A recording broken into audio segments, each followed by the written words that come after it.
Hearing ni Senator Amy, kaugnay ng di umano, dahil wala pa naman sa akin tanggapan yung request sa pag-i-issue ng subpoena at na ito daw ay may kinalaman sa kalayaan ng Senado.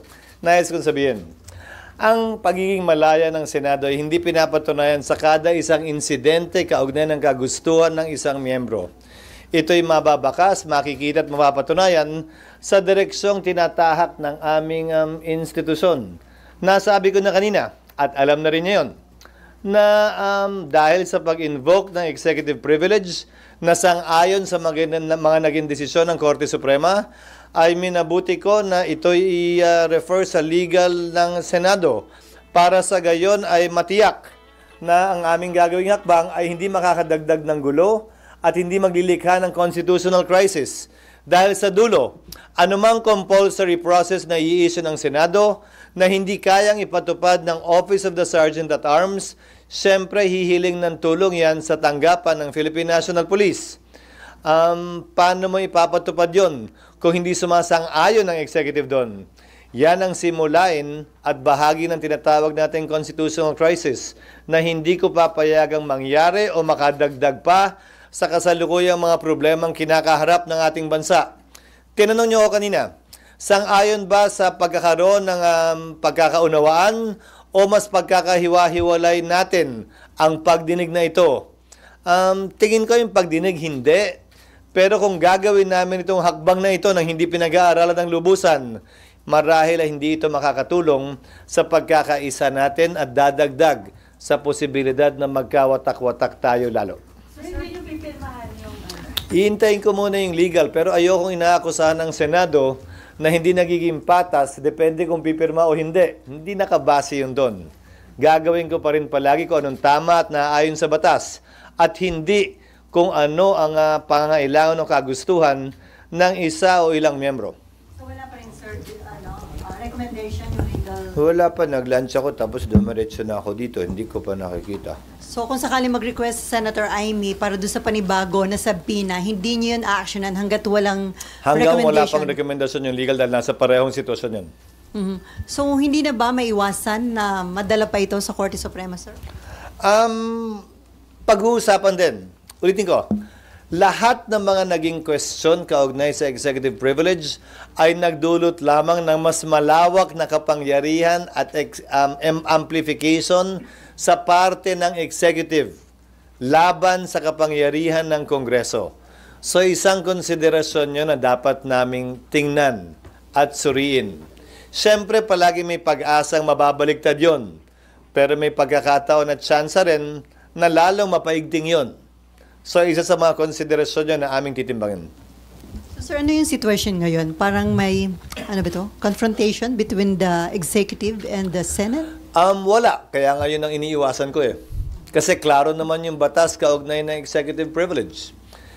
Pero imbis na mag-abogado nga ako sa sarili ko, nirefer ko na sa mga ibang abogado pa para hindi masabing sarili kong opinion lamang ito. So sir, the mere fact na may panibagong pinapasabina, dapat bang bilisan na ng legal team ninyo yung recommendation? Hindi. Anumang bagay na minadali mo, baka sa dulo mas masama ang kalabasan. Gawin nila ng tama ang kanilang trabaho na ayon sa kompletong pag-aaral at research. Yun ang mas importante sa akin.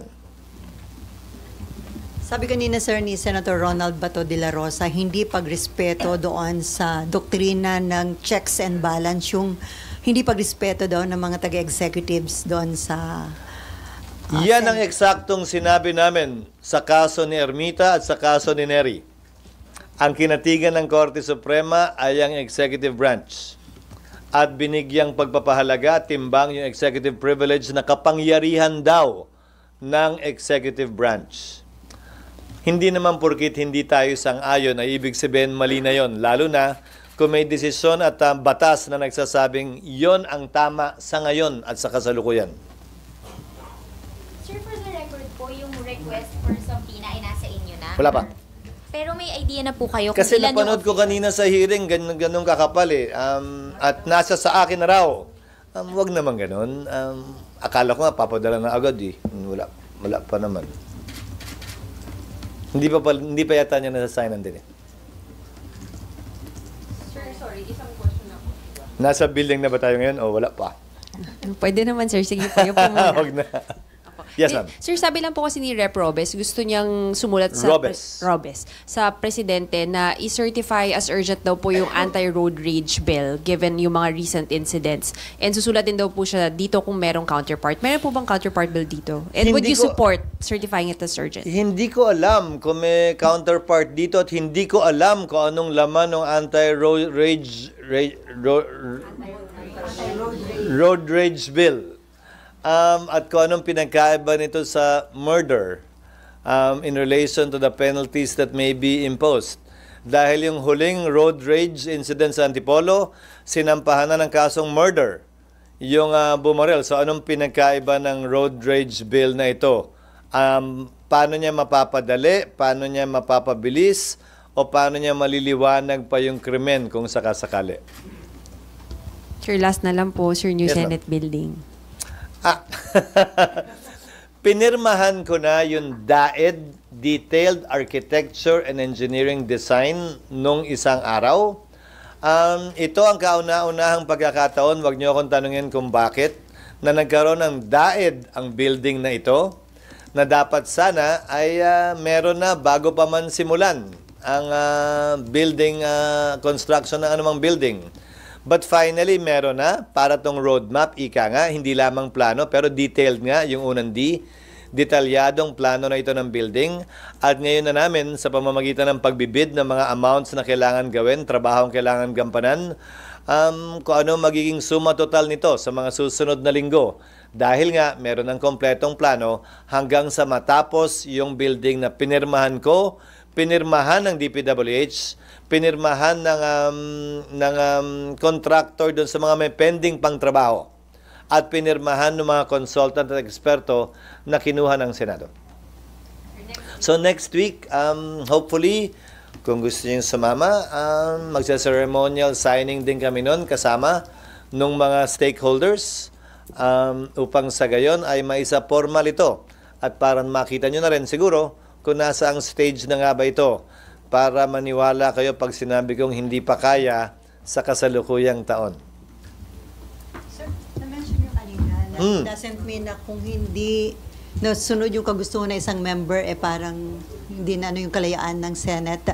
Are you hoping ba na kung may away man between Senator Amy at saka ang presidente, wag nang madamay pa yung Senate? Well, wala ako nakikitang away sa pagitan nila. Ang nakikita ko ay hindi pagkakasundo kaugnay sa isang issue o bagay. May kinalaman man yun sa politika o sa kani-kanilang trabaho bilang Pangulo at bilang miyembro ng Senado. Hindi sa ayaw kong madamay ang institusyon. Pero bilang taga-Pangulo ng Senado, gagawin ko ang aking trabaho at gagampanan ko ng naaayon sa batas at naaayon sa tingin kong kinakailangan ng ating bansa at ng institusyong ito. Hindi depende sa kagustuhan lamang nagkataon ng isa o dalawang hearing o isa o dalawang miyembro ng Senado. Pero I will reach out to them in order to explain the legal situation with respect to the invocation of executive privilege, na hindi ito simpleng pagdadahilan lamang. Gaya ng sinabi ko sa inyo kanina, hindi ko tinatanggap din yung sub judice argument ni Executive Secretary Bersamin.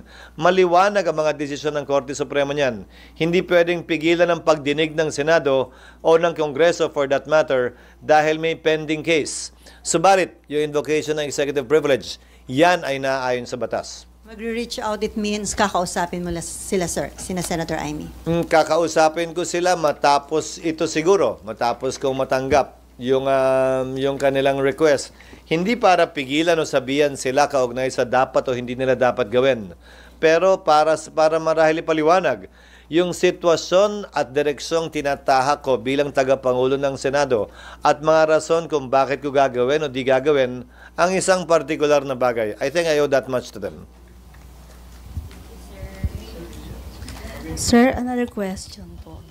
Sir, tungkol po sa impeachment at saka sa ICC. Yes, ma'am. Hi, sir. Could emerging details from the ICC proceedings be used as factual basis in an impeachment complaint against BP Sara?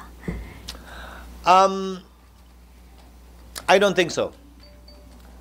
Because crimes against humanity is not one of the 7 charges filed against the Vice President. That has already been received by the Senate, and that cannot be changed anymore at this time. At least not until we approve the rules and or not until we send summons. Nagmamadali ang House, di ba? Nagpadala na raw yung summons, di ba? Yun ang gusto nila last week. So sa palagay ko, wala na silang balak na baguhin pa ito. At hindi kasama ang crimes against humanity sa impeachment complaint laban sa ating Vice President. Sir, another question po. Yes, ma'am. If the ICC asks for the bank accounts of the Duterte in connection with the legal aid, is the government allowed to release it without violating the Philippine Bank Secrecy Law? I cannot answer that question really because I'm not familiar with it. Sa ilalim ng batas, exemption sa bank secrecy law ang corruption case. Pero hindi ko alam kung saklaw ng definisyon ng corruption case ang isang ICC case. At saka sa international humanitarian, sa IHL prohibition, parang hindi ata kasama sa aligasyon laban kay dating Pangulong Duterte ang corruption. So hindi ko alam kung anong maaaring posibleng rason para kunin at hilingin yon maliban sa aspeto ng civil liability. Pero darating lamang yon kapag sa'y napatunayang nagkasala na. Sir, follow-up lang dun sa tanong Yes, ma'am. ni ma'am. If I'm not mistaken, kasama sa articles yung high crimes for conspiracy to commit murder. In relation to VP Sara's alleged involvement in the DDS. So, Which charge? sa articles of impeachment, sir, Which one yan? I think 5 or something like that. Nasa baba po, Alam high ko crimes in-allege nila yung other high crimes. I believe kasama po na yung alleged involvement daw sa DDS. Ah, really? Kasi so hindi ko pa nga nababasa eh. Nasa So- rules pa lang kami kasi. So, Actually, sir, nabasa ko na, hindi pa lang ganun kalalim pa. I don't know. Again, this case is totally different from that one. This is a case against the former president that's pending with the ICC. So I don't see any reason how or why any evidence presented there would be relevant as against the vice president unless she herself would be one of the respondents in that case. Abay?